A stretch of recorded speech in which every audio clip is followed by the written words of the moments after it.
মৰম কি এনেকুৱাই নেকি? তুমিবিহীন জীৱনৰ বহুতো নুবুজা সাঁথৰ।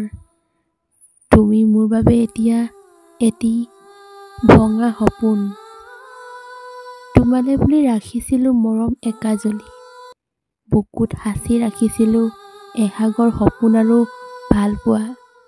কিন্তু সপোনবোৰ সপোন হৈ ৰ'ল, আশাবোৰ হেৰাই গ'ল। তুমি আজি আনৰ, তোমাৰ বুকুত আজি আন কাৰোবাৰ খিলখিলনি।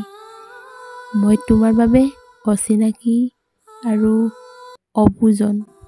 সঁচাই তোমাক লৈ সপোন দেখিছিলোঁ, তোমাক নিজৰ কৰাৰ, তোমাক লৈ এখন ঘৰ সজাৰ। কিন্তু আজি সকলো সপোন হৈ ৰ'ল। সপোন দেখিবলৈ ভাল, কিন্তু সপোন সঁচা কৰিবলৈ বহুত কঠিন।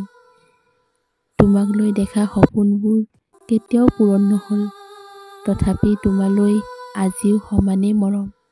নাজানো তুমি আজি কাৰ লগত আছা, কেনেকৈ আছা, তথাপি তোমালৈ আছে এসাগৰ মৰম আৰু ভালপোৱা। তুমি সুখত থাকা, হাঁহি থাকা, তুমি সদায় ভালে থাকা, এয়াই মোৰ তোমালৈ প্ৰতি থকা এসাগৰ শুভকামনা।